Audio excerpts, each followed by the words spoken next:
24 ঘন্টার মধ্যে একজন অ্যারেস্ট হয়েছে, কলকাতা পুলিশ করেছে, তারপরে সিবিআই ইত্যাদি। সেখানে জুনিয়র ডক্টররা সিনিয়রদের একাংশের সমর্থনে বা পৃষ্ঠপোষকতায় তারা দীর্ঘদিন কাজ বন্ধ ইত্যাদি কর্মবিরতি আন্দোলন করেছে। মাননীয় মুখ্যমন্ত্রী তাদের অনুরোধ করেছিলেন কাজে ফিরতে, মূলত এই কারণে যে লক্ষ লক্ষ গরিব মানুষ চিকিৎসা থেকে বঞ্চিত হচ্ছেন, মৃত্যুর খবর আসছে। কিন্তু মাননীয় মুখ্যমন্ত্রী একটা জিনিস স্পষ্ট করে দিয়েছিলেন যে যেহেতু তিনি নিজে আন্দোলন থেকে উঠে আসা, তাই জুনিয়র ডক্টরদের আন্দোলনের উপর কোনো কড়া পদক্ষেপ নেবে না রাজ্য সরকার। সুপ্রিম কোর্ট তাদের কাজে ফিরতে বলেছিলেন, তারা ফেরেননি। এরপরেও কিছুদিন তারা আন্দোলনে ছিলেন, বারবার মুখ্যমন্ত্রী কথা বলার চেষ্টা করেছেন ইত্যাদি। দেখার বিষয়, বিজেপি শাসিত রাজ্য ওড়িশা, সেখানে সরকারি হাসপাতালের মূলত নার্সরা নির্দিষ্ট 10 দফা দাবির ভিত্তিতে আন্দোলনের কথা বলেছেন, আন্দোলন শুরু করেছেন এবং কর্মবিরতি ঘোষণা করেছেন। সেখানে 48 ঘন্টার মধ্যে এসমা জারি করে দিয়েছে বিজেপি সরকার। তাহলে তফাৎটা বুঝতে হবে। ওড়িশা বিজেপি সরকার, নার্সদের আন্দোলন, ন্যায্য দাবি, আন্দোলন ঘোষিত, কর্মবিরতি সামনেই, ইতিমধ্যেই এসমা জারি হয়ে গেল। অর্থাৎ পুলিশ বা সেনা গিয়ে বাড়ি থেকে তুলে আনতে পারবে কাজে যোগ দিতে। জরুরি পরিষেবা অব্যাহত রাখতে হবে। কারা জারি করলো? কি জারি করলো? এসমা জারি করলো। কারা করলো? ওড়িশা। ওড়িশা সরকারে কে? বিজেপি। কি হয়েছিল? সরকারি হাসপাতালে নার্সদের দাবিতে নার্সদের আন্দোলন, সেখানে তারা এসমা জারি করলো। কিন্তু পশ্চিমবঙ্গে এত দিন ধরে জুনিয়র ডক্টররা কাজ বন্ধ রাখলেন শুধু নয়, লক্ষ লক্ষ রোগীর হয়রানির কারণ হলেন। কিন্তু মমতা বন্দ্যোপাধ্যায়ের সরকার এসমা জারি করেননি। এই মুখ্যমন্ত্রী আন্দোলনকারীদের মঞ্চে চলে যান, বাংলার মুখ্যমন্ত্রী আন্দোলনকারীদের মঞ্চে চলে যান, তোমাদের কি দাবি দেওয়া সেখান থেকে নিজের বাড়িতে আমন্ত্রণ করেন, আলোচনার মধ্যে জট খোলা এবং বলে দেয়া যে জুনিয়র ডক্টরদের বিরুদ্ধে কর্মবিরতি আমরা তুলে নেওয়ার নিশ্চয়ই অনুরোধ করব, কিন্তু এসমা জারি হবে না। কারণ জুনিয়র ডক্টরদের মূল যে আবেগ, তাদের একজন সহযোদ্ধার মৃত্যু, ধর্ষণ, তার ন্যায় বিচার, তার সঙ্গে মমতা ব্যানার্জি, অভিষেক ব্যানার্জি, তৃণমূল কংগ্রেস, পশ্চিমবঙ্গ সরকার সবাই একমত। আপত্তির জায়গা ছিল কর্মবিরতি হাসপাতালে। ফলে আমরা এটা স্পষ্টভাবে বলতে চাই, রাজ্য বিজেপির এই বিষয়ে কথা বলার কোনো অধিকার নেই, কারণ তারা দমন পীড়নে বিশ্বাসী। ওড়িশায় নার্সদের ওপর এসমা জারি হয় 48 ঘন্টার মধ্যে, আন্দোলনের অধিকার কেড়ে নেওয়া হয়। আর পশ্চিমবঙ্গে এতদিন ধরে কর্মবিরতি জুনিয়র ডক্টররা চালালেও, তার সঙ্গে আনুষঙ্গিক মেডিকেলের বাকিরা অনেকে যোগ দিলেও, তাদেরকে অনুরোধ করেন আলোচনার মাধ্যমে সমস্যার সমাধান পশ্চিমবঙ্গ সরকার করে, পশ্চিমবঙ্গ সরকার এসমা জারি করে না। অর্থাৎ আন্দোলন প্রতিবাদকে সম্মান দেয় পশ্চিমবঙ্গ সরকার। ফলে এই যে বেসিক তফাৎ, ওড়িশায় এসমা জারি আর পশ্চিমবঙ্গে এসমা জারি নয়। ওড়িশায় আন্দোলন শুরুর আগেই কণ্ঠরোধ, পশ্চিমবঙ্গে অবাধ আন্দোলনের অধিকার এবং পরিবেশ।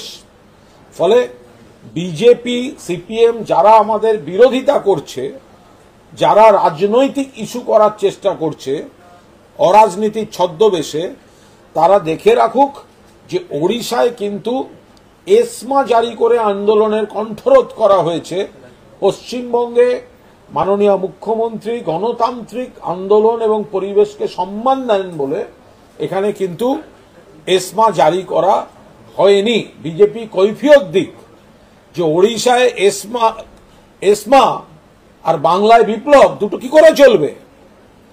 ওড়িশায় এসমা কেন? আন্দোলন যদি অধিকার হয় তাহলে ওড়িশায় এসমা কেন? কেন এসমা জারি করেছ? এসমা প্রত্যাহার করো ওড়িশায়। ওড়িশা সরকার নার্সদের আন্দোলন থেকে এসমা প্রত্যাহার করুক। কেন ওখানে এসমা জারি হবে?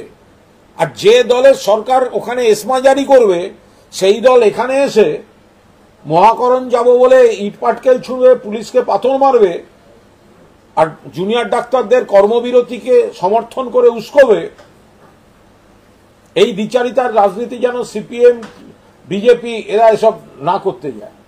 আমরা একটা জিনিস দেখলাম যে জুনিয়র ডাক্তারদের আন্দোলনকে সমর্থন জানিয়ে ধর্ণা এগুলো কর্মসূচি নিয়েছিল বিজেপি। তারপরে দিলীপ ঘোষকে দিয়ে শুরু হলো জুনিয়র ডাক্তারদের, তারা আক্রমণ করতে শুরু করলো। এই সুর চড়ালেন কেন? আপনার কি মনে হয় যে তারা এই আন্দোলনটায় নেতৃত্ব দিতে পারলেন না, বা জুনিয়র ডাক্তাররা এন্টারটেইন করতে পারলেন না? এটা সম্পূর্ণ তাদের ব্যাপার।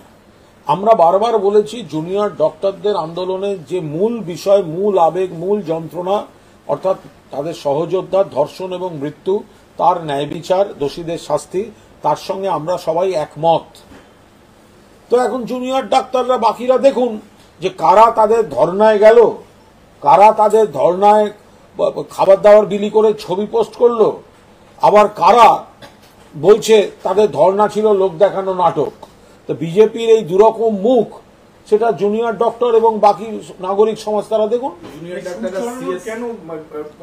বলতে পারবো না। চিফ সেক্রেটারিকে চিঠি দিয়েছে যে প্রমিস করা হয়েছিল সরকারের তরফে, সেই প্রমিস রাখা হচ্ছে না জুনিয়র ডাক্তার। প্রশাসনিক বিষয়, ওনারা যা আলোচনা করেছিলেন মুখ্য সচিবের সঙ্গে, মুখ্যমন্ত্রীও ছিলেন, অনেকগুলি দাবি তাদের মেনে নেওয়া হয়েছে। এমন কিছু কিছু দাবি থাকে সেগুলো মানতে হয়তো পরিকাঠামোগত তার প্রসেস আছে, সরকারি প্রসেস, সেই কাজগুলি চলছে।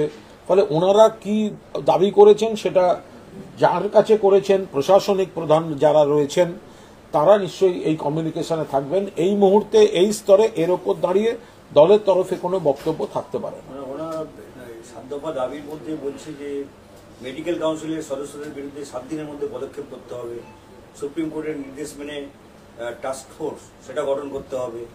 দেখুন, ওনারা যা যা দাবি দিয়েছেন বা বক্তব্য দিয়েছেন সেটা মাননীয় মুখ্য সচিবকে দিয়েছেন। ফলে নিশ্চিতভাবে মাননীয় মুখ্য সচিব, যেহেতু তিনি আগের আলোচনাগুলো তিনি ছিলেন এবং তিনি কাছ থেকে দেখেছেন এবং অনেকগুলি দাবি মানা হয়েছে, ফলে এগুলোর গোটা বিষয়টা মাননীয় মুখ্য সচিব এবং রাজ্য সরকার তাদের শীর্ষমহল দেখবেন।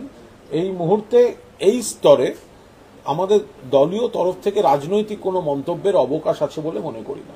এই বিভিন্ন মেডিকেল কলেজে যে থ্রেড কালচার, উত্তরবঙ্গ লবির প্রভাব, এই নিয়ে একটা জনস্বার্থ মামলা হাইকোর্টে হয়েছে এবং তা নিয়ে প্রধান বিচারপতি তিনি বলছেন যে মেডিকেল কলেজগুলিতে এত হুমকি সংস্কৃতি কেন, সরকারের কাছে তিনি হলফনামা চেয়েছেন। দেখুন, থ্রেড কালচার বলে হঠাৎ যে বিষয়টা সামনে এসেছে, এই থ্রেড কালচার বলে যে বিষয়টা সামনে এসেছে এটা অত্যন্ত উদ্বেগের বিষয়, থ্রেড কালচার।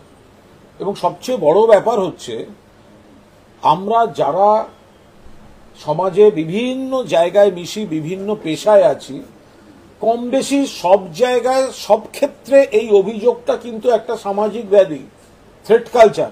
হঠাৎ মেডিকেলের ক্ষেত্রে একটা আঙুল উঠে যাবে যে ওইখানে কেন থ্রেড কালচার, আরে মিডিয়ায় থ্রেড কালচার নেই, সংবাদ মাধ্যমে থ্রেড কালচার নেই, আজব। 100% থ্রেড কালচার আছে, প্রত্যেকটা প্রফেশনে কম বেশি থ্রেড কালচার আছে, যেটা সামাজিক ব্যাধি। এবং এই থ্রেড কালচার নষ্ট হওয়া উচিত, ভেঙে যাওয়া উচিত। কিন্তু হঠাৎ মেডিকেলে কেন থ্রেড কালচার এই বলে যদি নেমে বসেন, এ তো উল্টো জিনিসও আসবে। যে কিছু কিছু পেশা আছে, কিছু কিছু পেশা, আমি কাউকে ছোট করছি না, কিছু কিছু পেশা, তাও সবাই নয়, কিছু কিছু পেশা, কিছু কিছু অংশ, একাংশ, কিছু কিছু পেশার কিছু কিছু অংশ এমন আছেন, মানুষকে থ্রেট দেখিয়ে দেবেন। আপনি যদি এক্ষুনি এই পরীক্ষাটা না করান আপনার জীবনহানি হবে। থ্রেট কালচার অন্যভাবেও আসে। আপনি যদি এক্ষুনি আপনার বুকের মধ্যে ওই যন্ত্রটা না বসান তাহলে আপনি মারা যেতে পারেন। ফলে আপনি আপনার দরকার হোক বা না হোক যন্ত্রটা বসাতে হবে। ভয়টা ঢুকিয়ে দেয়া, থ্রেট কালচার, এটা শুধু ডাক্তারি সীমাবদ্ধতা তার জুনিয়রদের উপর সিনিয়র। আমাদের সেরা উৎসব দুর্গাপুজো, আর এই দুর্গাপুজোয় আপনাদের জন্য রয়েছে আকর্ষণীয় অফার। চশমার ফ্রেমের সাথে লেন্স ফ্রি, টাইটান সানগ্লাসের ওপরে 10% ছাড়। আমাদের এখানে পেয়ে যাবেন ID, Ray Ban, Vogue, Lee Cooper, Titan, Fastrack, Emporio, আরমানির মতন বিভিন্ন নামি দামি ব্র্যান্ডের চশমা। আমাদের ঠিকানা Shankar optica, opposite of hotel Debdutta, RN road, Cooch Behar.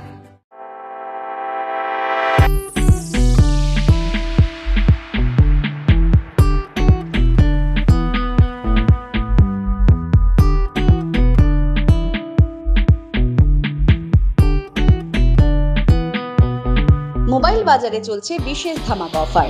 যে কোনো মোবাইল কিনলেই আপনি পেয়ে যাচ্ছেন আকর্ষণীয় উপহার। এছাড়াও রয়েছে এক্সচেঞ্জ অফার, 0% ইন্টারেস্টে ফাইন্যান্সের ব্যবস্থাও রয়েছে। এছাড়াও মোবাইল ফোনের যে কোনো সরঞ্জাম এখানে পাওয়া যায়। তাই দেরি না করে আজই চলে আসুন মোবাইল বাজারে। আমাদের ঠিকানা মীনা কুমারী চৌপথি, কোচবিহার। বিশদে জানতে ফোন করুন 9647655799 অথবা 9593935299 এই নম্বরে।